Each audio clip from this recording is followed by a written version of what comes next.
আজকের আলোচনার টপিক হচ্ছে the keys to attain happiness in life. জীবনে আমরা কিভাবে সুখ অর্জন করতে পারি, একটা সুখময় জীবন লাভের মাধ্যম কি, কিজ মানে চাবিগুলো কি, বা একটা জীবনে সুখ অর্জনের চাবিকাঠি, সিম্পল বেঙ্গলি মিনিং করলে সুখ অর্জনের চাবিকাঠি বা সুখী হওয়ার উপায়। তো এটা নিয়ে আমরা কিছু কথা শুনবো ইনশাআল্লাহ বিসমিল্লাহ। যেটা করলে বা যেটার মধ্য দিয়ে আমাদের ভালো লাগা কাজ করে, আমাদের তৃপ্তি লাগে, মনোদৈহিক প্রশান্তি আমরা পাই, যে কাজের মধ্য দিয়ে ওই কাজটাই আসলে সুখ, তাই না? তো the keys to attain happiness in life, জীবনে এই সুখ পাওয়ার মাধ্যম, কিভাবে সুখ পাবো আমরা, এই যে তৃপ্তি লাগা, ভালো লাগা, এই সুখটা এটা আমরা কিভাবে পাবো, কিভাবে এটা আমরা গেইন করব, ইসলামী পার্সপেক্টিভে এটা আপনি আজকে একটু কথা বলার চেষ্টা করবেন ইনশাআল্লাহ। তো সম্মানিত শুধু সুখ চাই না দুঃখ চাই এরকম কি কেউ আছে? সুখ লাগবে না এরকম কেউ আছেন এখানে? হ্যাঁ, জি বললো কে? জি না বলছে সে। আমি আমার পিএইচডিতে যে টপিকটা নিয়ে কাজ করেছি সেটা হচ্ছে human behavioural patterns in the Holi Quran and analysis of its multiple dimensions, মানে মানুষের আচরণটা কোরআন কিভাবে দেখে, কোরআন এটাকে কিভাবে এক্সপ্লেইন করে। তো ওখানে অনেক টেন্ডেন্সিস দেখা যায় মানুষের মধ্যে, বিশ্বাসীদের এক ধরনের অ্যাটিটিউড, অবিশ্বাসীদের এক ধরনের অ্যাটিটিউড, তারপর যারা বিশ্বাসীও না অবিশ্বাসীও না মাঝামাঝি এক ধরনের অ্যাটিটিউড। কিন্তু সবার সাধারণত একটা কমন অ্যাটিটিউড হচ্ছে সবাই সুখ চায়, তাই না? সবাই শান্তিতে থাকতে চায়, সুখময় জীবন চায় সবাই, এবং সুখটাই মানুষ দেখাতে চায়, দুঃখটা দেখাতে চায় না। আপনি যদি আমাদের সোশ্যাল মিডিয়ার যুগ যেহেতু এখন, কানেক্ট করা আরও সহজ। দেখেন আমরা আমাদের সুখকর মুহূর্তগুলো শেয়ার দিই, আমাদের যে খুব গ্ল্যামারাস যে ইভেন্টসগুলো আছে, সুন্দর সুন্দর ইভেন্টস বাদ দেন, লেটস সে ছবি, আমি একটা ছবি আপলোড দিব কোনো এক কারণে, আমরা কি করি 10টা ছবি তুলে খুঁজে খুঁজে সবচাইতে সুন্দর লুক আসছে যেটা, ওইটা দেই। তার মানে সুখী তো হতে চাই বটেই, আবার এই সুখটা বুঝতেছেন তো নাকি? মানে ধাপে ধাপে আগাইলে আপনারা মজা পাবেন, টপিকটা ডাইজেস্ট হবে আর কি, যেটা আমরা বলি একেবারে শুরু থেকে শেষ পর্যন্ত আমরা বুঝে বুঝে আগালাম। তাহলে প্রথমে বুঝলাম যে সবাই সুখ চাই, এটাতে একমত সবাই, তাই না? গেল। এরপর হচ্ছে এই সুখটাই আমরা প্রকাশ করি, সুখটাই শেয়ার করি, সুখটাই দেখাতে চাই, দুঃখ আমরা লুকাই। এবং আমি আজকে সার্চ করে অবাক হলাম, বিশ্ব সুখ দিবস নাকি একটা আছে, আপনারাও একটু গুগল করে দেখেন। এটা হচ্ছে প্রতি বছর মার্চের 20 তারিখে the international day of happiness, বিশ্ব সুখ দিবস। দেখেন, তার মানে এটা যে আমরা চাই, এটা যে লাগবে, এটা ইন্টারন্যাশনালি কোন জায়গায় চলে গেছে দেখেন। সবাই এটা, আমরা সুখের কাঙ্গা, আমরা সুখের ভিখারি, আমরা সবাই সুখ চাই, সুখী হতে চাই আমরা সবাই। আর একটা মৌলিক কথা আলোচনা শুরুতে খেয়াল রাখলে সামনের পয়েন্টসগুলো আমার বোঝাতে সুবিধা হবে, সেটা হচ্ছে এই পৃথিবীর সুখটা হচ্ছে টেম্পোরারি। এটা কি একমত সবাই? এই the happiness in this life is temporary, এটা টেম্পোরারি, এটা স্থায়ী না। আপনি সুখ পাবেন, আপনি সুখী হবেন, আবার দেখবেন দুঃখ চলে আসছে, সুখের পরে দুঃখ, আবার সুখ, এই যে this is the circle of life, সুন্নাতুল্লাহি ফিল আরদ। পৃথিবীতে এটাই আল্লাহর সুন্নাত, সুখের পরে দুঃখ আসে, দুঃখের পরে আবার সুখ আসে, এটা পার্মানেন্ট না। পার্মানেন্ট সুখ হচ্ছে আখিরাতে। তো আজকে আমি যেটা বলবো যে the keys to attain happiness, আমি দুইটার কথাই বলবো। টেম্পোরারি জীবনে এটা তো, এদিকের হ্যাপিনেস তো লাগবে, শুধু আখিরাতে কীভাবে হ্যাপিনেস এটা তো হবে না। এই দুনিয়ার হ্যাপিনেসটাও কীভাবে আমরা অ্যাটেইন করতে পারি, এবং আমাদের যে লাইফ আফটার ডেথ, ওই লাইফেও আমরা হ্যাপিনেস কীভাবে অ্যাটেইন করতে পারি, এই সবগুলো ব্যাপার নিয়ে আমরা কথা বলবো ইনশাআল্লাহ বিইজনিল্লাহ। তাহলে নতুন আরেকটা কথা যুক্ত হলো। প্রথম বললাম সবাই সুখ চাই, সুখটাই দেখাতে চাই। 3 নম্বর কথা যেটা যুক্ত হলো, দুনিয়ার সুখটা এটা অস্থায়ী, ক্ষণস্থায়ী। আপনি যদি চিরস্থায়ী সুখের সন্ধান পেতে চান, সেটা হবে আখিরাতে, এটা দুনিয়াতে কখনোই হবে না। এবং কোরআনের অনেক আয়াতে আপনি এটা দেখবেন, যেমন একটা আয়াতে আছে ওয়াম্মাল্লাযীনা সুঈদু ফাফিল জান্নাতি, লম্বা আয়াত। তারপর আল্লাহ বলছেন আতাআন গায়রা মাজযুদ, মানে জান্নাতে যে নিয়ামত আপনাকে দেয়া হবে এটা হচ্ছে আতা, এমন একটা রিওয়ার্ড বা এমন একটা গিফট যেটা হচ্ছে গায়রা মাজযুদ, এটা কখনো কাট আপ হবে না, আনইন্টারাপ্টেড গিভিং, কেউ ইন্টারাপ্ট করবে না এটাতে। আপনি যা চান, যেভাবে চান, যেটাতে আপনার সুখ হয়, শান্তি হয়, ওটা আসবেই, এবং আসা যে শুরু হবে এটার কোনোদিন থামবে না, এন্ডলেস। আখিরাতের যে সুখ প্রশান্তি এটা এন্ডলেস এবং এটা পার্মানেন্ট, আর দুনিয়াটা হচ্ছে ক্ষণস্থায়ী। এবং এই ক্ষণস্থায়ী দুনিয়াতে এই ইন্টারাপ্টেড একটা টেম্পোরারি সুখের একটা নমুনা, একটা ছোঁয়া, একটা ঝলকানি দিয়ে আল্লাহ তাআলা ওই চিরস্থায়ী যে সুখের বন্দোবস্ত আল্লাহ করেছেন সেটার প্রতি আমাদেরকে আকৃষ্ট করতেছেন। এজন্য সামান্য কিছু সুখ আমরা মাঝে মাঝে একটু পাই এই দুনিয়াতে, যাতে আমাদেরকে বুঝাইতে সুবিধা হয় যে দেখো এতটুকুতেই কি মানে পাগল পারা, তোমরা মাতোয়ারা। তাহলে সেই যে মহাসুখ, সেই মহাসুখানুভূতি তুমি যে পাবে সেটা কত চমৎকার হবে। এবং এই দুনিয়ার এই ছোট্ট অনুভূতি এগুলো কিন্তু আমাদের মনে থাকবে। কোরআনের একটা আয়াত এটা প্রমাণ করে যে কুল্লামা রুজিকু মিনহা মিন সামারাতির রিজকা ক্বালু হাযা আল্লাযী রুজিকনা মিন ক্বাবলু ওয়া উতু বিহি মুতাশাবিহা। আমরা যখন জান্নাতে যাব, আমাদেরকে জান্নাতের যখন কোনো ফল দেয়া হবে, লেটস সে অ্যাপেল দেয়া হলো খাওয়ার জন্য, এই অ্যাপেল দেখি মানুষ বলবে এই তো আপেল তো দুনিয়াতেও খাইছে এটা। তার মানে দুনিয়াতে যে খাইছে এই সেন্স কিন্তু আমরা ভুলে যাইনি। অনেকে জিজ্ঞেস করে যে আখিরাতের এই সেন্সেশনটা কেমন হবে, আখিরাতে কি দুনিয়ার সবকিছু আমার মনে থাকবে, দুনিয়ার যা যা করছে সবই কি আমার সেন্সে থাকবে, ব্রেনে থাকবে, নাকি অন্যরকম জগৎ? এই আয়াত প্রমাণ করে দুনিয়াতে আপনি কি করেছেন সবকিছু আপনার মনে থাকবে। ফলে অ্যাপেল যখন দেয়া হবে দেখেই বলবে উতু বিহি মুতাশাবিহা, এরকম আপেল তো আমাকে দুনিয়াতে দেয়া হয়েছে। আর এটা তো আপেল, তো এখানে না কি ডিফারেন্ট কিছু দেওয়া হবে, তো আপেল দিতেছে কেন এখানে?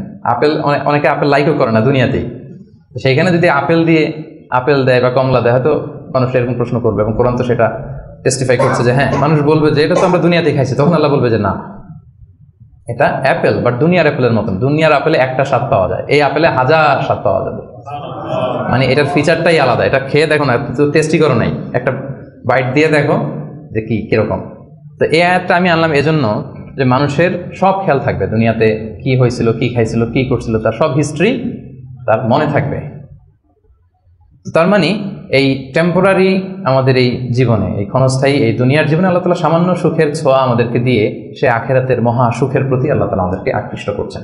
তো আজকের আলোচনায় এই দুনিয়াতে আমরা কিভাবে সুখে শান্তিতে থাকবো, একটা হ্যাপি পিসফুল লাইফ লিড করবো এটা, আবার সে আখিরাতেও কিভাবে আমরা হ্যাপি হতে পারি, এই সবগুলো ব্যাপার নিয়ে ইনশাআল্লাহ আলোচনা করবো। এবার আমি মূল আলোচনায় চলে যাই। আমি 10টা পয়েন্ট নিয়ে কথা বলবো। 10 keys to attain happiness, 10টা টুলস বা কি, চাবিকাঠি, সুখের চাবিকাঠি আজকে আপনাদেরকে দিয়ে যাব। এগুলো নিয়ে আপনারা সুখে শান্তিতে থাকবেন। কি বলেন? তো এই 10টা টুলস বা 10টা কিজ যদি আমরা একটু খেয়াল করি, দেখবেন যে আসলেই আল্লাহ তাআলা কিন্তু আমাদেরকে এমন জীবন দর্শন শিক্ষা দিয়েছেন, রাসূল সাল্লাল্লাহু আলাইহি ওয়াসাল্লামের লাইফস্টাইল থেকে আমরা এমন লেসন পাই যেটা দিয়ে দুনিয়াতেও আমরা সুখে থাকতে পারবো, আখিরাতেও সুখে থাকতে পারবো। সুখ আমাদের নিশ্চিত হবে ইনশাআল্লাহ। ইনশাআল্লাহ পড়েন সবাই, ইনশাআল্লাহ। সবাই সুখী হইতে চায়, এজন্য সবাই খুব মানে হাস্যোজ্জ্বল চেহারা নিয়ে ইনশাআল্লাহ বলতেছে, মাশাআল্লাহ। প্রথম যে পয়েন্টটা আমি রিসার্চ করে পেয়েছি সেটা হচ্ছে সিম্পলিসিটি। একেবারে সিম্পল লাইফ লিড করা, ইজি গোয়িং হওয়া। যারা এই দুনিয়ার জীবনে ইজি গোয়িং তারা হ্যাপি বেশি। যারা একটুতেই মানে খুব ইগোর সমস্যায় ভোগে, একটু বাঘ ধরে থাকে, একটু গো ধরে থাকে, এদের জীবনে কষ্ট বেশি। এজন্য মানে try to be easy going person. আপনি যত ইজি গোয়িং হবেন, লাইফস্টাইলে জটিল করে তো লাভ নাই আসলে।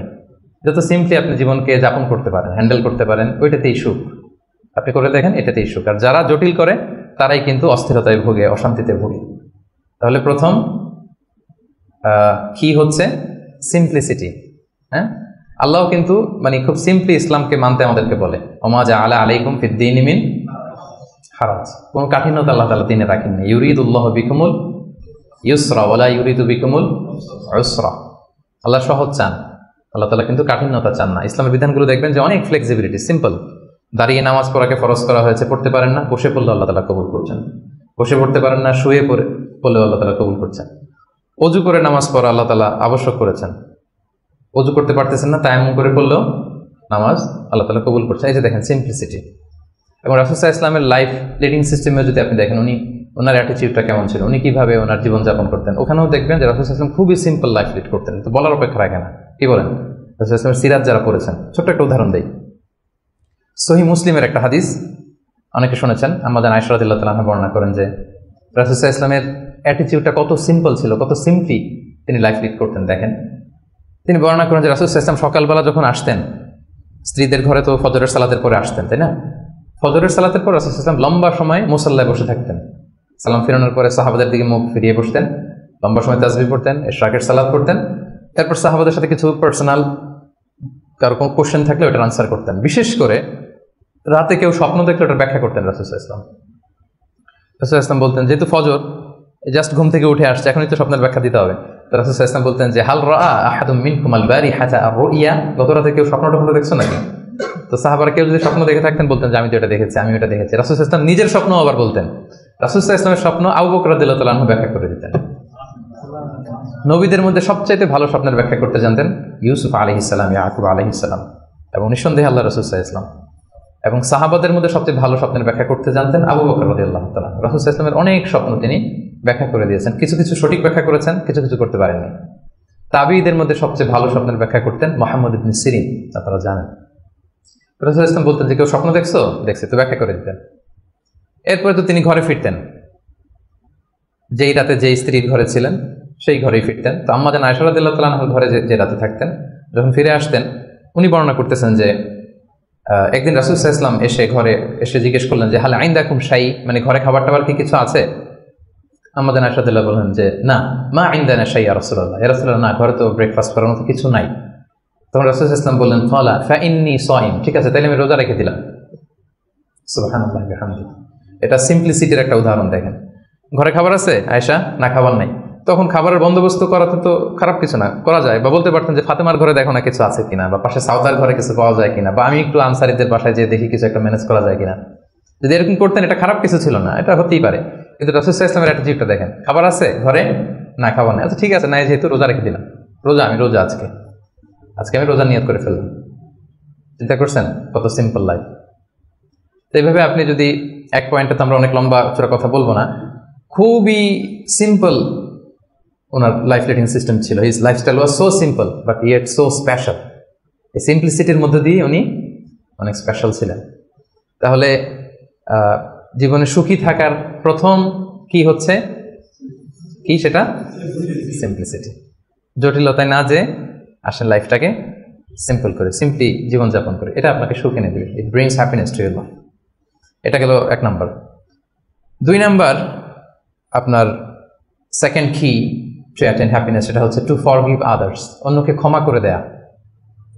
আপনি যদি ক্ষমা করে দেন মানুষকে, আপনি সুখে থাকবেন, শান্তিতে থাকবেন। আমাদের হয় চলতি পথে আমাদের বন্ধুদের মধ্যে, বা আমাদের প্রতিবেশীর সাথে, বা আমার কলিগের সাথে, বা আমাদের সমাজে অনেকের সাথে অনেকের নানা সময় এমন বিভেদ ঝগড়া এটা তৈরি হতে পারে, ফলে মনের মধ্যে ক্ষোভ, অশান্তি, ইভেন জেলাসিও আসতে পারে। কিন্তু এটা যদি আপনি কারোর প্রতি যদি রাগ, ক্ষোভ এটা পুষে রাখেন, ইট বার্নস ইউর সেলফ ইনসাইড, এটা ভিতরে আপনারা জ্বালাবে।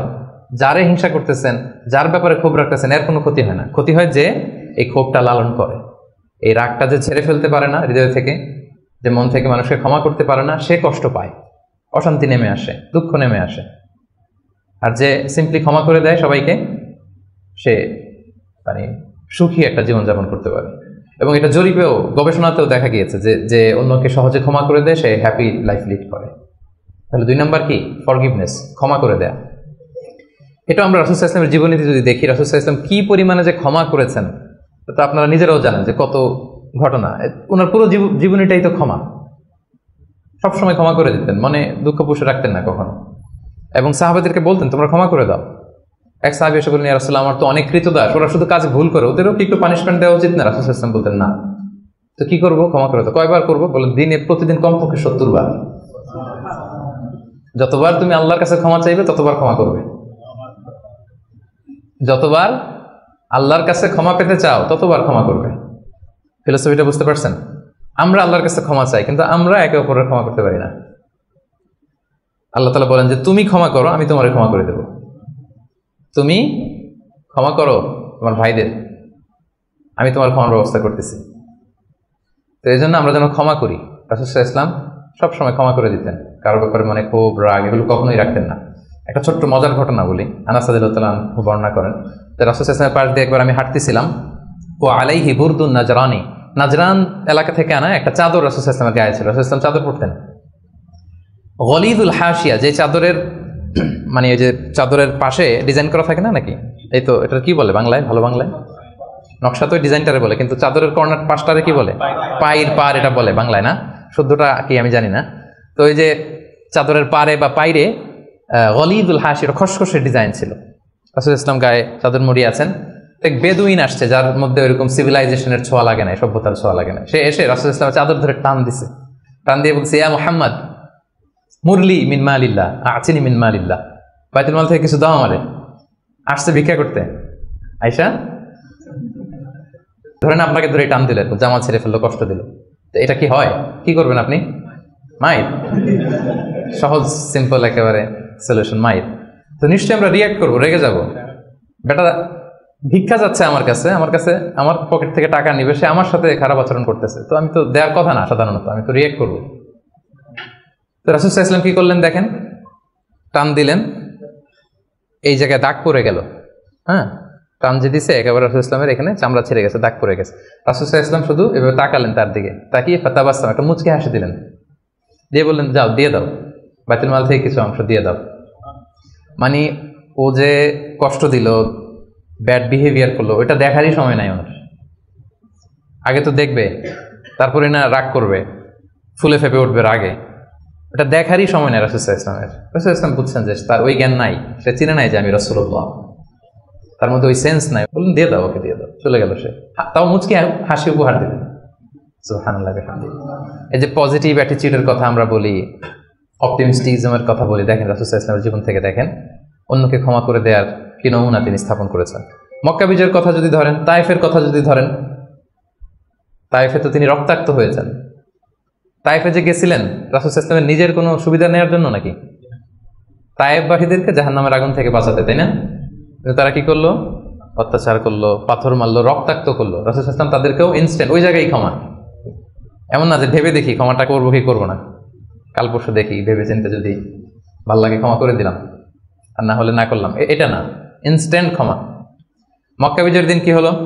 ঘর থেকে বিতাড়িত করা হলো, রাসূল সাল্লাল্লাহু আলাইহি ওয়াসাল্লামের উপর শারীরিক নির্যাতন, মেন্টাল প্রেশার, ওনার মেয়েদেরকে তালাক দেওয়া হলো। রাসূল সাল্লাল্লাহু আলাইহি ওয়াসাল্লাম যখন নামাজ পড়তেন উঠে নারী ভুঁড়ি চাপিয়ে দেওয়া হতো, এলাকা থেকে নির্বাসন।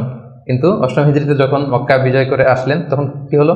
ভয়ে সবাই যখন কাঁপছিল, উনি কি বললেন? লা তাসরিবা আলাইকুমুল ইয়াউম, তোমাদের প্রতি কোনো প্রতিশোধ আমার নেই। ইয়াগফিরুল্লাহু লাকুম ওয়া হুয়া আরহামুর রাহিমিন, আল্লাহ তোমাদের ক্ষমা করুক, তিনি মেহেরবান। ইযহাবু ফাআনতুমুত তালাকা, চলে যাও, ক্ষমা করে দিলাম আমি। জীবনের পরতে পরতে রাসূল সাল্লাল্লাহু আলাইহি ওয়াসাল্লামের আপনি বায়োগ্রাফি দেখলে দেখবেন পরতে পরতে একটা মানুষের ক্ষমা করার জন্য যেন মুখিয়ে থাকতেন তিনি, কখন ক্ষমা করবেন। তো এটা আপনি মানুষকে ক্ষমা করতে শিখেন, আপনি সুখে থাকবেন, আপনি সুখী হবেন। You will be happy at the end, শেষে অবশেষে আপনারই বিজয় হবে, আপনি সুখী হবেন, আপনি হ্যাপি হবেন। তো এটা হচ্ছে 2 নাম্বার পয়েন্ট, দ্য কি টু অ্যাটেইন হ্যাপিনেস। 2 নাম্বার কি? ক্ষমা করা, ফরগিভনেস। তাহলে কয়টা বললাম? প্রথমটা কি ছিল? সিম্পলিসিটি, জটিল করে লাভ নাই, লাইফটাকে সিম্পলি লিড করেন। 2 নাম্বার কি?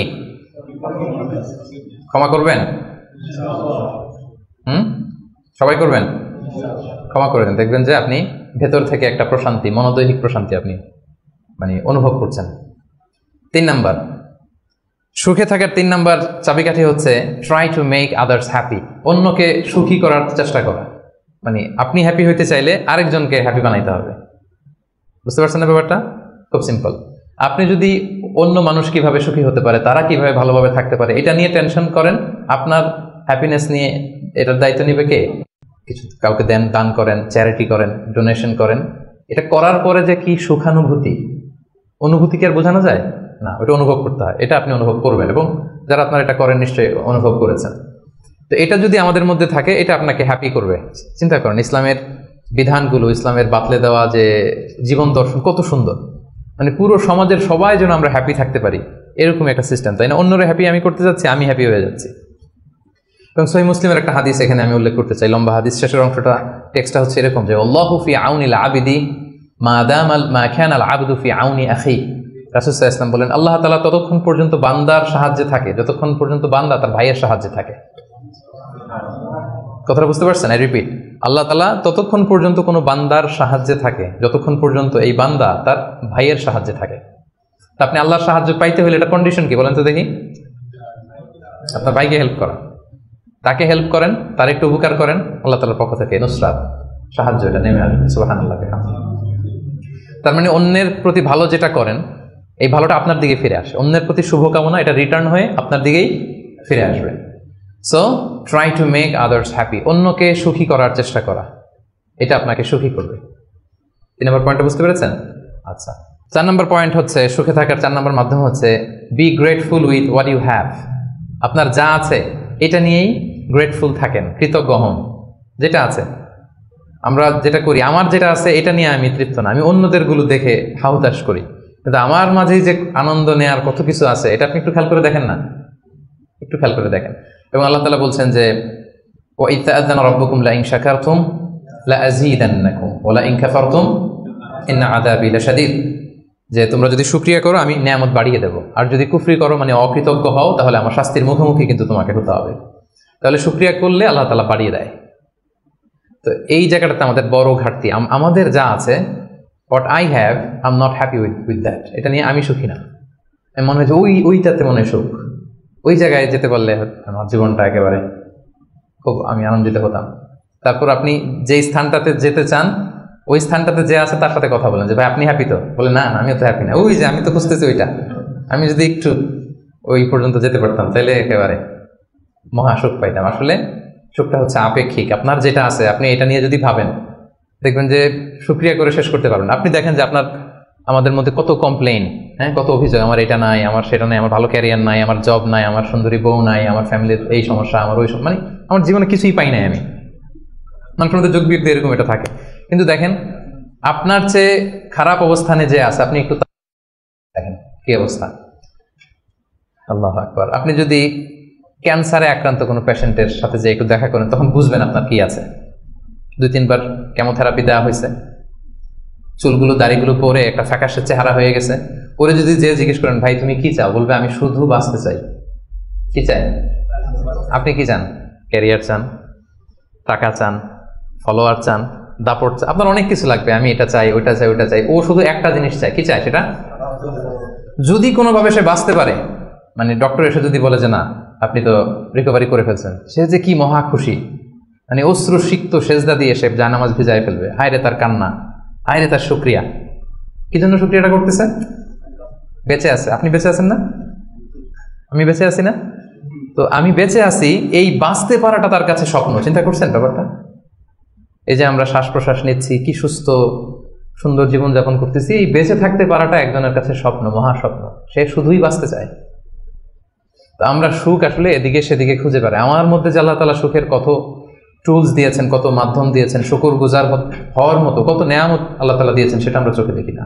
আপনি যদি একটু খেয়াল করেন কি নেয়ামত দিয়েছে আল্লাহ তাআলা, আপনি অবশ্যই শুকর গুজার হতে পারবেন। অনেক কিছু আল্লাহ আপনারা দিয়েছে যেটা অন্য কাউকে দেয় নাই, অনেক কিছু আপনার মধ্যে আছে। তো এগুলোর জন্য আমাদের মানে গ্র্যাটিটিউড শো করতে হবে আল্লাহ তাআলার কাছে, যে আল্লাহ শুকর, আলহামদুলিল্লাহ তুমি অনেক ভালো রেখেছো, অনেক ভালো আছে আলহামদুলিল্লাহ। এই শুকরিয়া করার মেন্টালিটি যদি ডেভেলপ করেন দেখবেন যে আপনি মহাসুখী।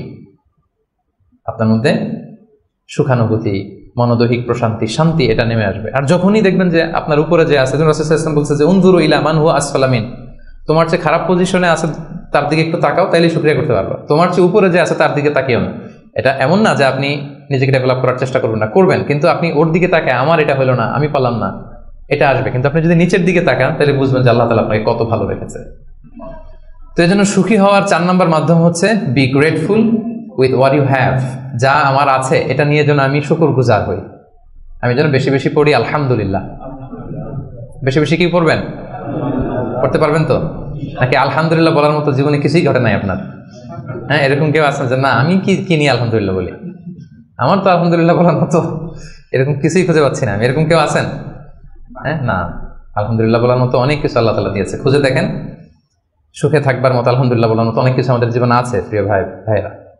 তো 4টা গেল। 5 নাম্বার আমরা চলে যাই এবার। 5 নাম্বার হচ্ছে অনেকটা কাছাকাছি আগেরটার, অ্যাভয়েডিং কম্পারিজনস। তুলনা না করা। আমরা অনেক সময় নিজেকে অন্যদের সাথে তুলনা করতে যে অশান্তিতে ভুগি, এটা কিন্তু হয়। কম্পারিজন করলেই অশান্তি নেমে আসে। এটা খেয়াল রাখবেন যে আল্লাহ তাআলা এই পৃথিবীতে আপনাকে একজন unique, a very unique person হিসেবে পাঠিয়েছেন। প্রতিটি মানুষ অনন্য এই পৃথিবীতে, প্রত্যেকটা মানুষ, কারোর সাথে কারো তুলনা হবে না। সো আপনি যদি দেখেন যে না ওর তো সফলতা বেশি, ওর তো এটা বেশি, ওর এটা হয়ে যায়, এটা হচ্ছে আপনার একটা হাইলাইটেড রিল। ফেসবুকে একটা নতুন রিল বের করছে না, এইটার সাথে কম্পেয়ার করলে হবে না। ইংরেজিতে একটা কি যেন বলে যে the grass is always green out of the fence. বাইরে থেকে বাগানের ঘাস খুব সবুজ লাগে, কিন্তু বাগানে যে বসে দেখবেন না ওদিকে তো হলুদ হলুদ ঘাস আছে, মরা ঘাস, লাল ঘাস, এটা সেটা। কিন্তু বাইরে থেকে গল্ফ মাঠ দেখলে কেমন লাগে? ওরে আল্লাহ, এত গ্রিন। গল্ফ মাঠে যে বইটা দেখেন যে কি খসখসে, রুক্ষ, কিরকম, আরো কিছু ঘাস আছে, সুন্দর না? অসুন্দরটা কাছে গেলে দেখা যায়, দূর থেকে আপনি বুঝবেন না। তো আপনি যাদের গ্ল্যামারাস লাইফ দেখে আপনি হাহুতাশ করেন, বুক চাপড়ান, এটা হচ্ছে হাইলাইটেড রিল ফেসবুকের, মানে ওইটাই তার মূল লাইফ না। হ্যাঁ, that is not the total picture. কারণ শুরুতেই তো বলছি, দেই কোনটা আমরা ফেসবুকে, কথা বলেন, স্পেশাল ইভেন্টগুলো দেই আমরা। আমার দুঃখের ওটা তো আমি লুকাই, আমরা লুকাই, ওটা তো আমরা দেখাই না।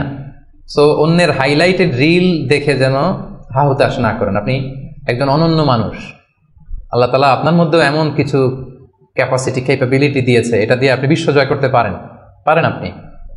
সো আপনি অন্যের সাথে কম্পেয়ার করবেন, আপনি নিজেকে ডেভেলপ করবেন, মানে compete with your self instead of others. অন্যের সাথে কম্পিট না করে নিজেকে try to B the best version of your self in every single day. প্রতিদিন আপনি ট্রাই করে নিজেকে আপনার মানে শ্রেষ্ঠ ভার্সনে পরিণত করেন, নিজের সাথে নিজে কম্পিট করেন। কিন্তু তুলনা করতে গেলে অশান্তিতে ভুগবেন, যে ওর তো এত টাকা স্যালারি, ওর তো এত অ্যাচিভমেন্ট, আমার তো নাই, ওর এটা আমার নাই। এভাবে কম্পেয়ার করতে গেলে আপনি দুঃখী হবেন, অস্থিরতায় ভুগবেন। এই জন্য এই কম্পেয়ারটা করা যাবে না। এবং রাসূল সাল্লাল্লাহু আলাইহি ওয়াসাল্লামকে আল্লাহ তাআলা দেখেন কি চমৎকার করে কোরআনের নির্দেশ দিয়েছেন সূরা তাহার ভেতরে, ওয়ালা তামুদ্দান্না আইনাইকা ইলা মা মাত্তা'না বিহি আজওয়াজাম মিনহুম যাহরাতাল হায়াতিদ দুনিয়া লিনাফতিনাহুম বিহি। মানে নবী হে, কাফিরদের এক দলকে আমি দুনিয়াতে দাপট দিয়েছি, ক্ষমতা দিয়েছি, ধন সম্পদ ঐশ্বর্য দিয়েছি, ওই দিকে যেন আপনার চোখ না যায়। আল্লাহ তাআলা কাকে বলতেছেন? রাসূলুল্লাহ সাল্লাল্লাহু আলাইহি ওয়াসাল্লামকে বলতেছেন যে কাফেরদের মধ্যে থেকে একদলকে আমি অনেক ধন সম্পদ দাপট অনেক কিছু দিয়েছি, আপনি ওইটা দেখে মন খারাপ করেন না, মানে কম্পেয়ার করতে যায় না, আমার এটা নাই, আপনারা যে আমি কত কিছু দিয়েছি, আপনাকে তো নেয়ামত দিয়ে আমি ধন্য করে ফেলেছি। তো রাসূল সাল্লাল্লাহু আলাইহি ওয়াসাল্লামকে আল্লাহ তাআলা এই নির্দেশনা দিয়েছেন। আরেকটা আয়াত শোনাই, সূরাতুল গাফিরে বলছেন, সূরাতুল মুমিন যেটা, ফালা ইয়াগরুরকা তাকাল্লুবুহুম ফিল বিলাদ। নবী হে, কাফিররা এই দুনিয়াতে বড় বড় সফর করে, বিশাল ক্যারাভান নিয়ে যায়, অনেক লাভ করে নিয়ে আসে, এটা সেটা, তাদের জীবনের এই চাকচিক্য দেখে এটা দেখে যেন আপনাকে ধোকায় না ফেলে দেয়। আপনি এটার সাথে নিজেকে কম্পেয়ার করবেন না, আপনি নিজের সেলফ ডেভেলপমেন্টের চেষ্টা করবেন, আপনার রোলটা আপনি প্লে করবেন, প্রপার সময়ে প্রপার রেসপন্সটা আপনি করবেন, কিন্তু আপনার সাথে আপনি আরেকজনকে কম্পেয়ার করবেন। এই কম্পেয়ার করার কারণে আমাদের সমাজে, আমাদের জীবনে অনেক অশান্তি তৈরি হয়। এই কম্পারিজনটাতে কিন্তু ক্ষতি। এই পয়েন্টটা বুঝতে পারছেন? কম্পারিজন করবেন না, কারণ প্রত্যেকে আমরা অনন্য একজন মানুষ। অ্যাভয়েডিং কম্পারিজনস, আপনি যখনই এই তুলনা বাদ দিবেন দেখবেন যে আপনি হ্যাপি। তুলনা করলেই, কারণ নিচের দিকে তো আর তুলনা করবেন না, করবেন কোথায়? এইটা নাই, ওইটা নাই, আমার এটা হইল না, আমার সাথে কেন হয়, আমার কেন এত দুঃখ। এই কম্পারিজন যখন করবেন অস্থিরতা আসবে। এই পয়েন্টটা ক্লিয়ার? আচ্ছা, মাশাআল্লাহ, 5টা চলে গেল। 6 নাম্বার, এটা খুব ইন্টারেস্টিং। 6 নাম্বার পয়েন্ট যেটা আমি লিখেছি সেটা হচ্ছে পিস অফ মাইন্ড। এই যে শুরুতে কে যেন সংজ্ঞায় বললো যে মনের সুখ, তো এই যে মনের সুখটাই আসল সুখ, আমরা যে বাংলায় বলি, এই পয়েন্টটা হচ্ছে এটাই, মনের সুখই আসল সুখ। আপনার মন, আপনার হৃদয়টা, আপনার হার্ট, আপনার সোল, এইটা মানে পিস অফ মাইন্ড আছে কিনা, এটা আপনি খেয়াল করবেন। বাহ্যিক অনেক জিনিস আপনার মানে চোখ ধাঁধানো মনে হতে পারে, ওইটা কিন্তু আসলে সুখ না। সুখ আসলে কোথায়? হৃদয়ের সুখটা, মনের সুখটাই আসল সুখ। আপনি দেখবেন যে অনেক অনেক সম্পদশালী, অনেক টাকার মালিক, অনেক নেম ফেম, কিন্তু ফ্যামিলিতে সুখ নেই, ঘরের ভেতরে তার অশান্তি, এরকম আছে না অনেক?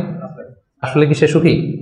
টাকা পয়সার তো শেষ নাই, মিলিয়নিয়ার, বিলিয়নিয়ার, মাল্টি বিলিয়নিয়ার, বিশাল বিজনেস ম্যাগনেট, কিন্তু ঘরে স্ত্রীর সাথে ভালো সম্পর্ক নাই, ছেলে মেয়ে কথা শোনে নাই, তো অহরহ এখনকার সময়। আসলে কি সে হ্যাপি? কি বলেন? চিত্তে শান্তি নাই, মনে সুখ নাই। মনের সুখ আসল সুখ। অনেক টাকার মালিক, ঘরে 8-10টা কাজের লোক, কয়েকটা বাবুর্চি, কিন্তু খেয়ে হজম করতে পারে না। আছে এরকম প্রবলেম অনেকের? বলেন তো, যার ডাইজেস্টের সমস্যা, ডাইজেস্ট হয় না, তার কত কষ্ট। আমাদের কখনো যখন এরকম হয় যে ডাইজেস্ট হচ্ছে না, একটু কি বলে ফুড পয়জনিং বা বদহজম, এরকম কিছু হলে কি অশান্তি লাগে। সারা জীবনটাই এটা, তার জীবনটা কেমন যাচ্ছে বলেন? আপনার যে মনে শান্তি আছে, এই যে 2 টাকা দিয়ে নাসি আয়াম খেয়ে ফেলতে পারতেছেন, যেখানে মনে চাই বসে ফেলতে পারতেছেন, শুইতে পারতেছেন, থাকতে পারতেছেন, কত সিম্পল লাইফ, কত সুখ। এরপরেও আমরা যদি সুখ খুঁজে না পাই, আপনি একটু ওদের দিকে তাকান, কিছুই হজম হয় না। তাদের কি অবস্থা? ঘরে শান্তি নাই, ফ্যামিলিতে শান্তি নাই। তো এই জন্য সম্মানিত ভাইয়েরা, পিস অফ মাইন্ড, এটা হচ্ছে the true happiness, the real happiness. আপনার মনটা যদি প্রশান্ত থাকে, আপনি যদি মনোদৈহিক প্রশান্তির মধ্যে থাকেন, you are the happiest person in the world. আপনি সুখী, মহাসুখী, আপনি মহাসুখী। ইউআই থেকে বের হলে বুঝবেন দুনিয়াটা কেমন। এখানে আমরাও তো ছাত্র জীবন কাটিয়েছি একটা সময়, সুবহানাল্লাহ। পারিবারিক জীবনে যাবেন, ক্যারিয়ার লাইফে যাবেন, বিজনেসে যাবেন, ব্যবসা যাবেন, দিনকে দিন জটিলতার মধ্যে আপনি আসবেন। এখন যে কত হ্যাপি লাইফ লিড করতেছেন আপনি কল্পনা করতে পারবেন না। এর জন্য শুকরগুজার হতে হবে। তো তাই বলে কি এখন টাকা পয়সা সম্পদ এগুলোর দরকার নাই? বাড়ি ঘর বাবুর্চি এগুলো দরকার নাই, যেগুলো বলতেছিলাম না? দরকার আছে, আমি বুঝাতে চাচ্ছি যে ওগুলোই আসল সুখের সন্ধান দেয় না। আসল সুখ কিসের সুখ? মনের সুখ। সবাই বলেন আসল সুখ মনের সুখ। পার্থিব জীবনের এই ব্যাপারগুলো যে লাগে এটাও ইসলাম বলে। যেমন রাসূল সাল্লাল্লাহু আলাইহি ওয়াসাল্লাম একটা চমৎকার হাদিস, সহিহ হাদিস, এটা আমি একটু করে শেয়ার করি। রাসূল সাল্লাল্লাহু আলাইহি ওয়াসাল্লাম বলেছেন যে আরবাউম মিনাস সাআদা, চারটা হচ্ছে মানে সুখী হওয়ার মাধ্যম বা সৌভাগ্যশীল হওয়ার মাধ্যম। যার চারটা আছে সে সাঈদ, আর যার চারটা নাই সে শাকী। সাঈদ মানে কি?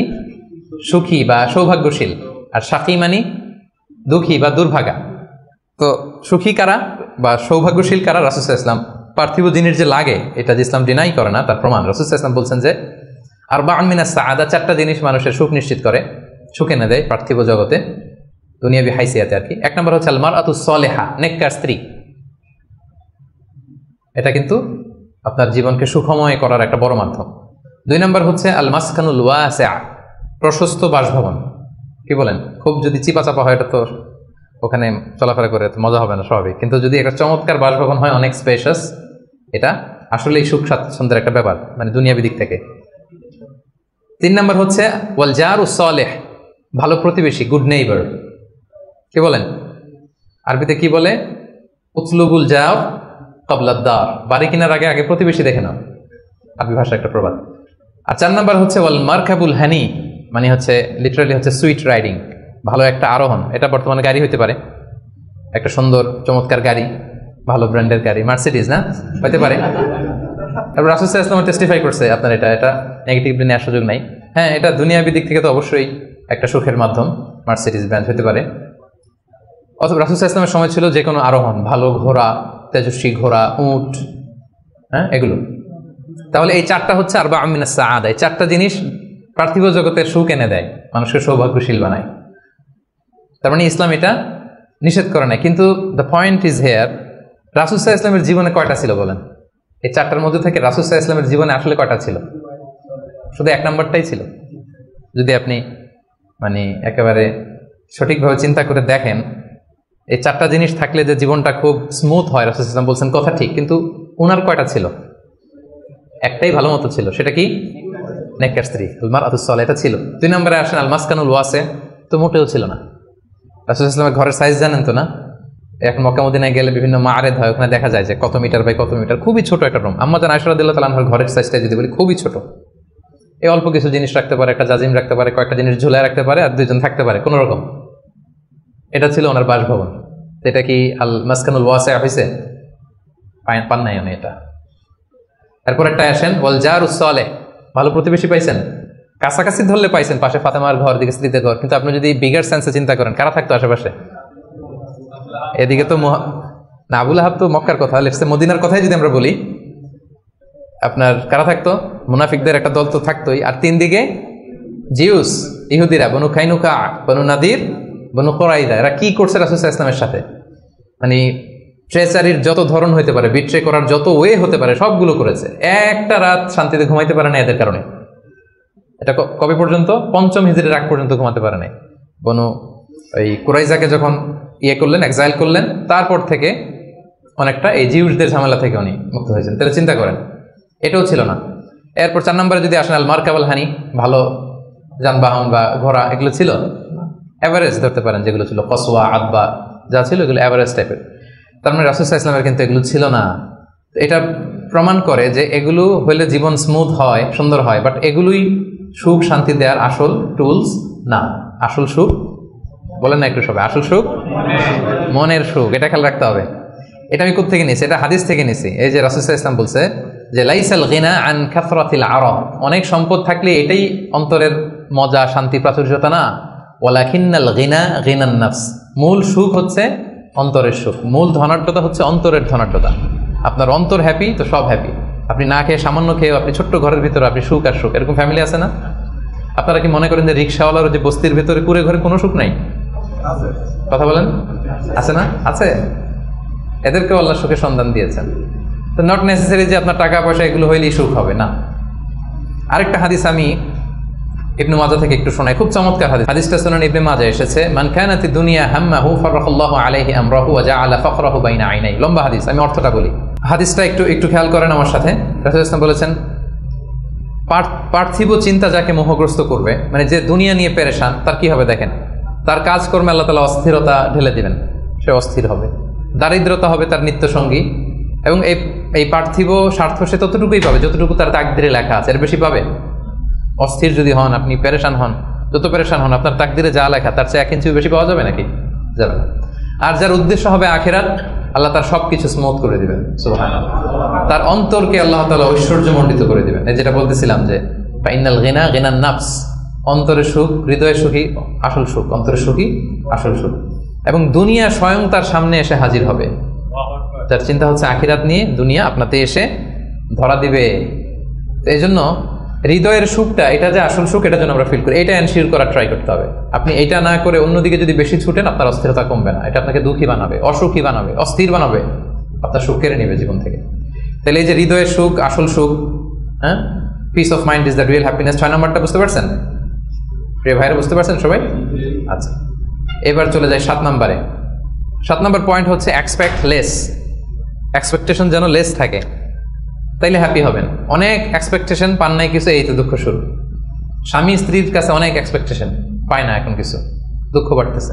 স্ত্রী স্বামীর কাছ থেকে অনেক এক্সপেকটেশন, যখন হয় না ফুলফিল, কষ্ট পায়। বন্ধু বন্ধুর কাছে এক্সপেকটেশন অনেক বেশি, বাবা ছেলের কাছে এক্সপেকটেশন অনেক বেশি, সুপারভাইজার ছাত্রের কাছে এক্সপেকটেশন, ছাত্রের সুপারভাইজারের প্রতি। এই যে এটা তো বাস্তবতা, তাই না?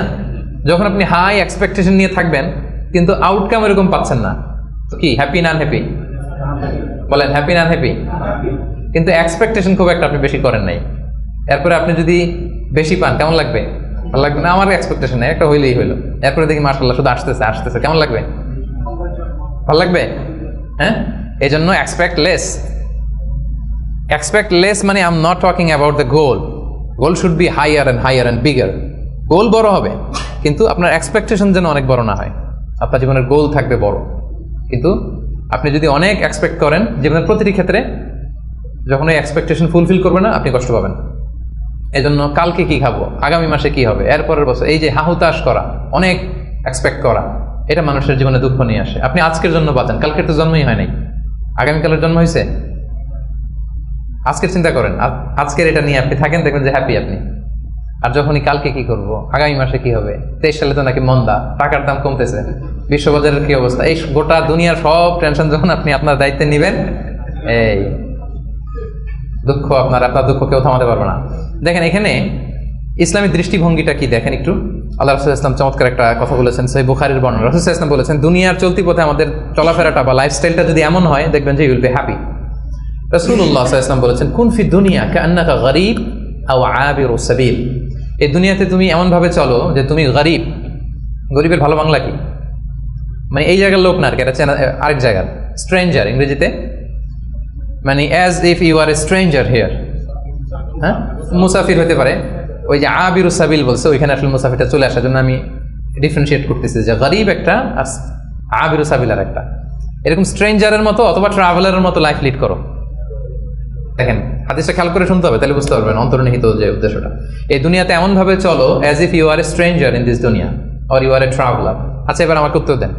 লেটস সে আপনার পেনাঙে যাইতে হবে, পেনাঙের ফ্লাইট ধরেন যে কেএলআই 2 থেকে 2টায়, দুপুর 2টায়, যে শোনেন যে 3 ঘন্টা ডিলে। কয় ঘন্টা? তা এখন 3 ঘন্টা যেহেতু ডিলে, তাহলে একটা ইজি চেয়ার কিনে নেই এয়ারপোর্টে, কি বলেন?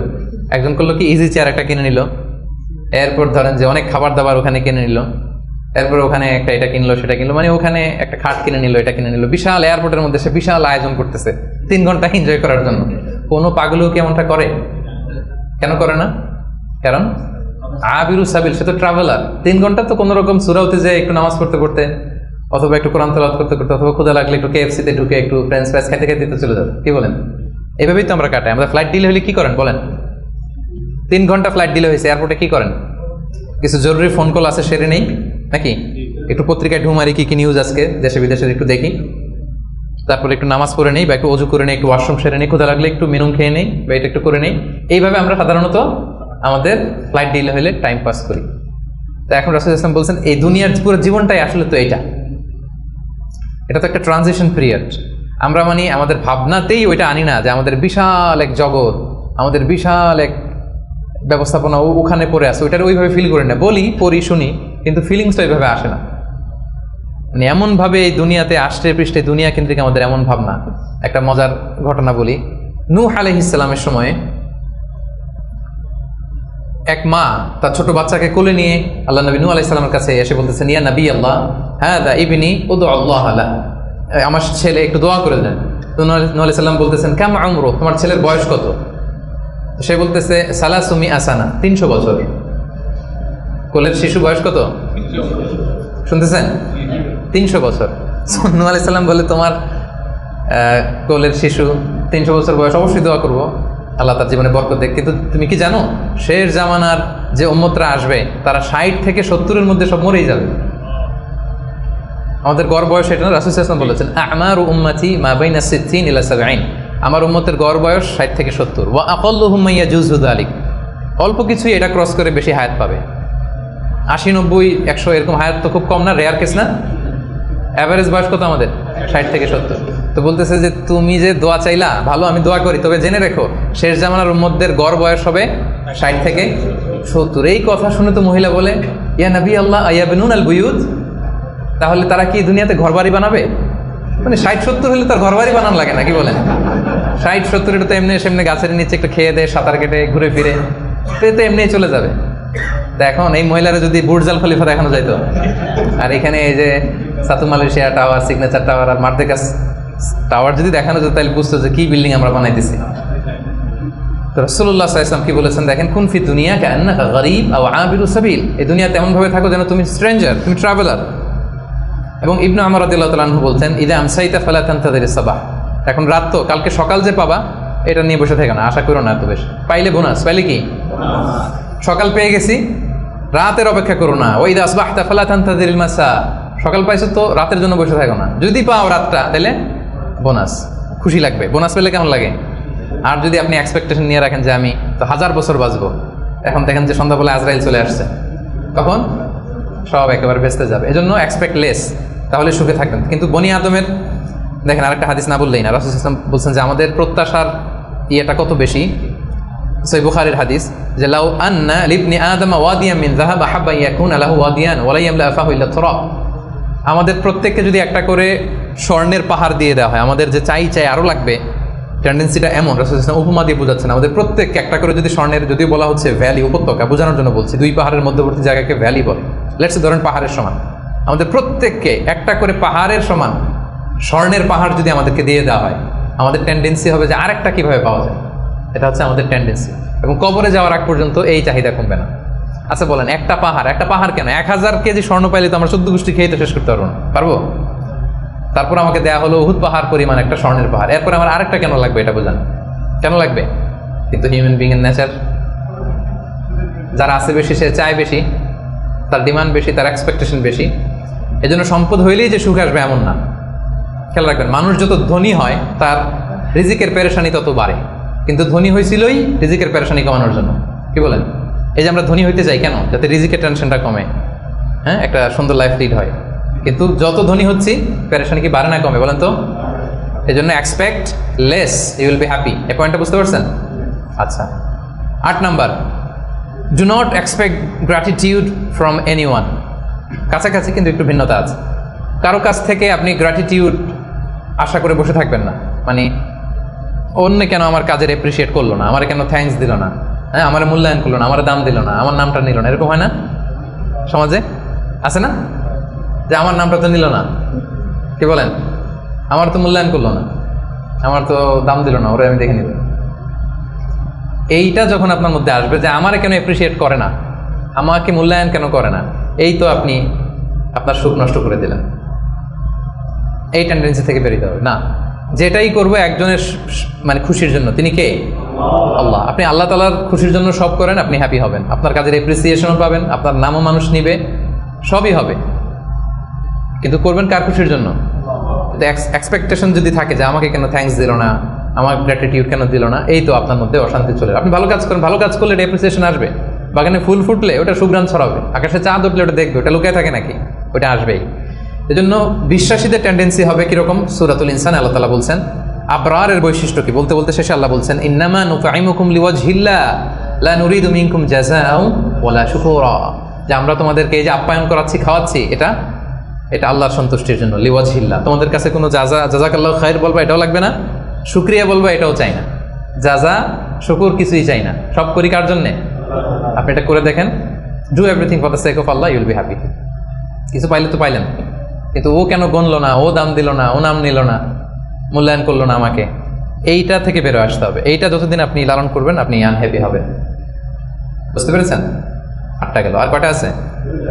9 নম্বর হচ্ছে বি হোপফুল, বি অপটিমিস্টিক। আশাবাদী হইতে হবে। বিশ্বাসীরা সবসময় আশাবাদী হয়। শয়তানের মিশন হচ্ছে আমাদেরকে হতাশ বানানো। শয়তানের মিশন কি? এখন তো এটা অনেক সমস্যা, হতাশ ছেলেপেলেরা কি করবে না করবে, আমাদের কাছে এই প্রশ্নগুলোই বেশি আসে, হতাশা নিয়েই আসে। ক্ষোভ, বাবা মায়ের প্রতি ক্ষোভ, স্ত্রীর প্রতি ক্ষোভ, বন্ধুর সাথে ক্ষোভ, সবার সাথে সবার এই যে ক্ষোভ, এগুলো থেকে হতাশার জন্ম দেয়। ছেলেপেলেরা সুইসাইডও করে ফেলে। মানে সুইসাইডের টেন্ডেন্সি আগে তো এত ছিল না, এখন মানুষ এটা নিয়ে ভাবে যে কি সুইসাইড করে ফেলবো না, কিন্তু প্রত্যেকের এরকম একটা ভাবনা, যার পিছনে না পারলে একটা রাস্তা তো আছে, সুইসাইড করে ফেলি। কি পরিমাণে হতাশ হলে জাতিগতভাবে মানুষ এতটা দৈন্যতার ভেতরে যায়। তো বিশ্বাসীরা কখনো হতাশ হয় না প্রিয় ভাইরা, হতাশ নিজেকে হতে দিবেনই না। চলে যান লাঙ্কাবি ঘুরে আসেন, চলে যান KLCC ঘুরে আসেন, ওই যে ওয়াটার ডান্সিং আসনা দেখে আসেন একদিন সন্ধ্যা, যেটা ভালো লাগে ওটা করেন, হতাশ হইতে দিবেন না মনকে। পারা যাবে না? হতাশ হলেই বিপদ, হতাশা থেকেই সবকিছুর সব ঝামেলার জন্ম। এবং শয়তানের বড় মিশন হচ্ছে বিশ্বাসীদেরকে হতাশ বানানো, আর এই কোরআনের মিশন হচ্ছে আমাদেরকে আশাবাদী বানানো। এটা আশা জাগা নিয়ে একটা বই, আপনি পড়ে দেখেন, এই কোরআনের কথা শুনে দেখেন, শুধু আশা আর আশা, মানে হতাশ হইতেই দিবে না, শুধু মানে এনার্জি আপনার অপটিমিস্টিক বানাই ছাড়বে। আপনি কোরআনের কয়েকটা আয়াতকে আমি রেফার করি, লা তাহজান ইন্নাল্লাহা মা'ানা, লা তাহজান, never be sad, never be frustrated, Allah is with us, Allah আমাদের সাথে আছে। আবু বকর রাদিয়াল্লাহু তাআলা আনহু সেই গারে সাউরে তিনি ভয় পাচ্ছিলেন, উদ্বিগ্ন। রাসূল সাল্লাল্লাহু আলাইহি ওয়াসাল্লাম বললেন, ভয় নাই, আমাদের সাথে কে আছে? আমরা গুহার ভিতরে 2 জন না, এখানে 3 জন, তুমি আমি 2 জন, আরেকজন কে? আল্লাহ। দেখছেন আমাদের পাওয়ারের জায়গাটা কোথায়?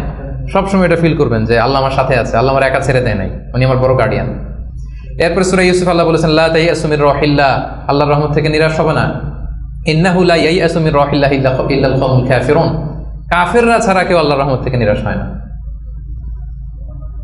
কুল ইয়া ইবাদিয়াল্লাযিনা আসরাফু আলা আনফুসিহিম লা তাকনাতু মির রাহমাতিল্লাহ, আল্লাহর রহমত থেকে নিরাশ হয়ো না। ইন্নাল্লাহা ইয়াগফিরুদ দুনুবা জামিআ, আল্লাহ তুমি চোখের পানি ছেড়ে অশ্রুসিক্ত হৃদয় নিয়ে আল্লাহর কাছে চাও, আল্লাহ তোমাকে ক্ষমা করে দিবেন।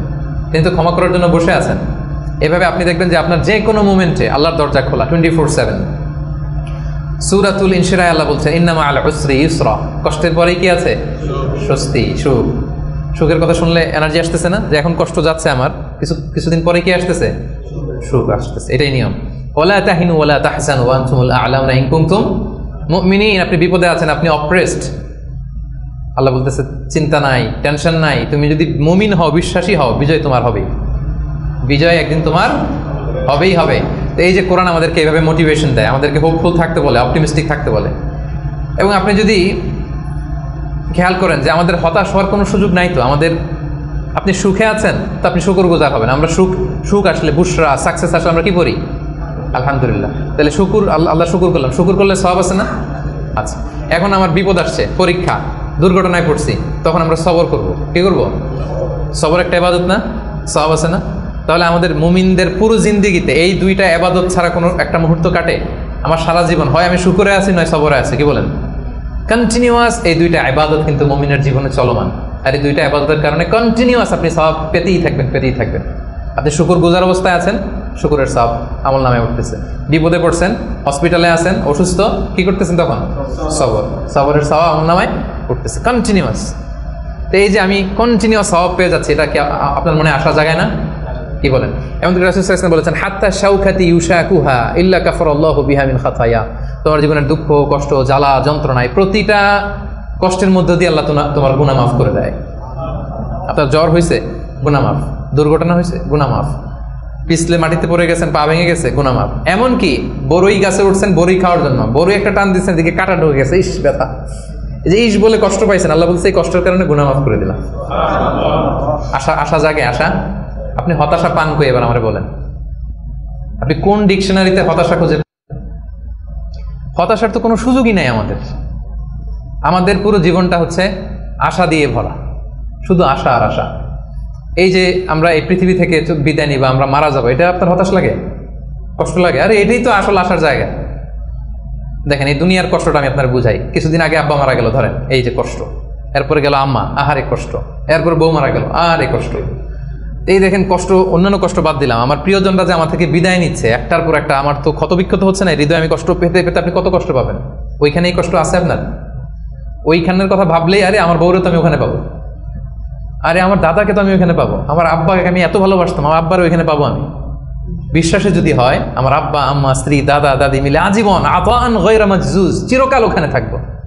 তো মৃত্যুকে তো মুমিন ভয়ই করেন, এটা তো একটা আনন্দের বিষয়। আচ্ছা আর উদাহরণ দিয়ে বলি, আপনি আছেন মালয়েশিয়াতে, আপনার জীবনের সবচাইতে কাছের মানুষ, প্রিয় মানুষ আপনার আব্বা, উনি থাকে আমেরিকাতে, 10 বছর আপনার দেখা নাই। এখন বলা হলো তোমার গ্রাজুয়েশনও শেষ, ইউএস এর ভিসাও হয়েছে, তুমি মালয়েশিয়া থেকে ইউএসএ যাবো, তোমার সবচেয়ে বড় গার্ডিয়ান তোমার আব্বার সাথে দেখা করতে, খুব কষ্ট লাগবে না আপনার?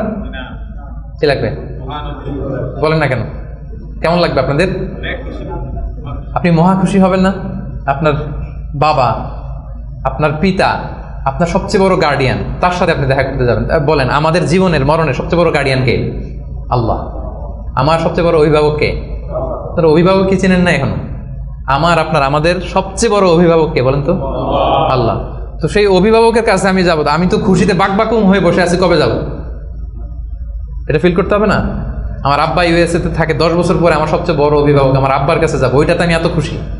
আমার জীবন মরণ দুনিয়া আখিরাতে সবচাইতে বড় গার্ডিয়ান, সবচাইতে বড় অভিভাবক আমার বাবা, আমাকে যত বেশি ভালোবাসে তার চেয়ে আমাকে বেশি ভালোবাসে আমার আল্লাহ। আমার মা আমাকে যত বেশি ভালোবাসে তার চেয়ে আমাকে বেশি ভালোবাসে আল্লাহ। আমি আমাকে, আমার সত্তাকে যত বেশি ভালোবাসি, আমার চাইতে আমাকে বেশি ভালোবাসে কে? তো সে আল্লাহর কাছে আমি যাব। আপনার কি আশা জাগতেছে না? এরপরে দুনিয়াতে যত কষ্ট হয়েছে সবগুলোর তো বিচার ওই দিন হবে। হাইকোর্টে গেছেন, বিচার পান নাই, বিচার বসছে গ্রামে, বিচার পান নাই, অনেক আনসেটেল জিনিস দুনিয়াতে আনসেটেল, এগুলো সেটেল হবে না ওই দিন? তো আসল খেলা তো ওইখানে, আসল হাসি তো আমরা ওইদিকে হাসবো, আমাদের আসল হাসি সুখ সব তো জমা পড়ে আছে ওইখানে, ওটা তো ফিল করতে হবে। এখন হতাশ হওয়ার স্কোপ আপনি কোথায় পেয়েছেন এবার বলেন আমাকে? হতাশ হবে না? হতাশ হওয়া যাবে? আমাদের হতাশ হতে চাইলেও ঘুরে ফিরে সুযোগ নেই। খুব চাচ্ছে একটু হতাশ হই, একটু টেনশন করি, তারপরেও সুযোগ নাই প্রিয় ভাইয়া। তাহলে কি ছিল 9 নাম্বার? হোপফুল হইতে হবে। এই যে আমি যতগুলো বলছি একটাও কি গোজামিল দিয়ে বললাম নাকি? যে কোনো রকম গোজামিল দিয়ে আপনাদেরকে একটু আমি একটু হোপফুল বানানোর চেষ্টা করছি, আসলে কি গোজামিল না মহাসত্য এটা? তো আপনি হতাশ হন কিভাবে? আপনি তো এখান থেকে শান্তি খুঁজবেন, প্রশান্তি খুঁজবেন, আপনি তো আরো আশাবাদী হয়ে উঠবেন। তাইলে হতাশ হওয়া যাবে না। 10 নম্বর রিমেম্বারেন্স অফ আল্লাহ, সর্বশেষ সুখী হওয়ার মাধ্যম। এটা দিয়ে শুরু করার কথা ছিল, কিন্তু এটা দিয়ে শুরু করলে বলবো যে এই যে ওয়াজ শুরু করছে। তো এই জন্য আপনাদেরকে দুনিয়াবি কথাগুলো আগে বলে রিমেম্বারেন্স অফ আল্লাহ, যেটা 1 নম্বরেই আনার কথা ছিল, আমি শেষের দিকে নিয়ে আসলাম আপনাদেরকে। আমি তৈরি করে করে এখন বুঝতে সুবিধা হবে। আল্লাহর স্মরণে হৃদয় প্রশান্ত হয়। আল্লাহর স্মরণে যে হৃদয় প্রশান্ত হয়, আমার একটু আগের যে পয়েন্টটা, এটা যদি আপনি ফিল করেন ভেতর থেকে, প্রশান্ত হবে না আপনার? আপনি তো মানে বিশাল বড় আশা নিয়ে বুক বেঁধে থাকবেন, আপনার তো হতাশ হওয়ার কোনো সুযোগ নেই। আপনি ভিতর থেকে মনোদৈহিক প্রশান্তি, শান্তি, সুখ এটা অনুভব করবেন। আল্লাহ স্মরণ, আখিরাতের স্মরণ যার মধ্যে থাকে সে সুখী হয়, সে জীবনে শান্তি লাভ করে। আর আপনি যদি নাস্তিকদের দিকে তাকান, আপনারা জানেন ওরা কি কঠিন জীবনযাপন করে। বিশ্বাস করেন, টক শোতে অনেক বড় বড় কথা বলে, কিন্তু রাতের বেলা যখন মরণ নিয়ে চিন্তা করো দম বন্ধ হয়ে আসে। আমরা মরণ নিয়ে কথা বলে দম বন্ধ হয়ে আসে, তো বুক ভরা দম নিয়ে আমি তো খুশি, আমি তো আমার রবের কাছে যাচ্ছি, আমার মহা অভিভাবকের কাছে। আতান গায়রা মাজজুজ, এমন সুখ শান্তির সন্ধান আমি পাবো যেটা কাটা হবে না কোনোদিন, ছিনিয়ে নেওয়া হবে না, এটা চলবে তো চলবে মহাকাল। তো আল্লাহর স্মরণ, আখিরাতের স্মরণ আমাদেরকে খুব হোপ দেয়, আশা জাগায়, আশা জাগা নিয়ে। কিন্তু নাস্তিকদের কথা যদি চিন্তা করেন, ওদের জীবন মরণ নিয়ে যখন ভাবনা শুরু করে ওদের দম বন্ধ হয়ে আসে, একটা সাফোকেটিং লাইফ ওরা লিড করে। এজন্য আল্লাহ তাআলা বলছেন আলা বিযিকরিল্লাহি তাতমাইন্নুল কুলুব। কেন আল্লাহর জিকিরে মানুষের অন্তর প্রশান্ত হয়? কেন? আমাদের হিউম্যান বিং এটা 2টা জিনিসের সমন্বয়, আমাদের দেহ, বডি আর সোল। আমরা যখন ক্লান্ত হই ঘুমালে সতেজ হই, ক্ষুধা লাগলে খেলে ফুয়েল দিলে সতেজ হই। কিন্তু আমাদের রূহ, এটার খাবার কি? আমাদের যে আত্মা, এটা আখিরাতের স্মরণে, আল্লাহর স্মরণে এটা প্রাণবন্ত হয়, এটা সজীব হয়, এটা উজ্জীবিত হয়। এজন্য আল্লাহ তাআলার স্মরণে, আখিরাতের স্মরণে মানুষ উজ্জীবিত হয়, মানুষ প্রশান্ত হয়, সে হৃদয় থেকে একটা সুখানুভূতি সে ফিল করে, এটা রিয়েলাইজ করে। আর যারা এটা করে না, আল্লাহ কি বলছেন? ওয়ামান আ'রাদা আন যিকরি ফাইন্না লাহু মাঈশাতান দানকা, they live a very suffocating life, very miserable life. আপনি যদি নাস্তিকদের দিকে তাকান, they are all the time long in dilemma, in confusion, they don't know how to go, how to proceed. মানে কি ভাববে, কোন দিকে যাবে, আসলে কি, যদি থাকে কিছু, এই যদি থাকের চিন্তায় ওরা একটা দম বন্ধ হওয়ার মতো যে পরিবেশ পরিস্থিতি, এরকম একটা লাইফ তারা লিড করে। আর যারা বিশ্বাসী, আল্লাহ বিশ্বাসী, আখিরাতে বিশ্বাসী, তারা এই পৃথিবীর জীবনে তো সুখী হবেই, আখিরাতে তারা মহাশান্তির সন্ধান পাবে। এবং যে আয়াতটি দিয়ে শুরু করেছিলাম সেটা দিয়ে শেষ করে আল্লাহ তাআলা বলছেন, মান আমিলা সালিহাম মিন যাকারিন আও উনসা ওয়া হুয়া মুমিন ফালানুহইয়ান্নাহু হায়াতান তাইয়্যিবা ওয়া লানাজজিয়ান্নাহুম আজরাহুম বিআহসানি মা কানু ইয়ামালুন। সৎ কর্ম সম্পাদনকারী কোনো মুমিন ব্যক্তি, নারী হোক পুরুষ হোক, যে আমি 10টা যা বললাম এটা সামহাও হয় ইমানের সাথে সম্পৃক্ত, নয় সৎকর্মের সাথে সম্পৃক্ত, এটা দুইটা যদি কেউ নিশ্চিত করে, আল্লাহ বলে ফালানুহইয়ান্নাহু হায়াতান তাইয়্যিবা, আমি গ্যারান্টি দিচ্ছি, আমি কমিটমেন্ট দিচ্ছি, আমার প্রোক্লেমেশন, আমার ডেক্লেয়ার যে আমি তাদেরকে হায়াতে তাইয়্যিবা, আমরা বলি না আল্লাহ হায়াতে তাইয়্যিবা দান করুক আপনাকে, বলি না বাংলায়? হায়াতে তাইয়্যিবা মানে একটা পবিত্র জীবন, একটা সুখময় জীবন, একটা শান্তিময় জীবন আমি তাদেরকে দান করব। এজন্য আল্লাহ তাআলার স্মরণে মানুষের হৃদয় প্রশান্ত হয়।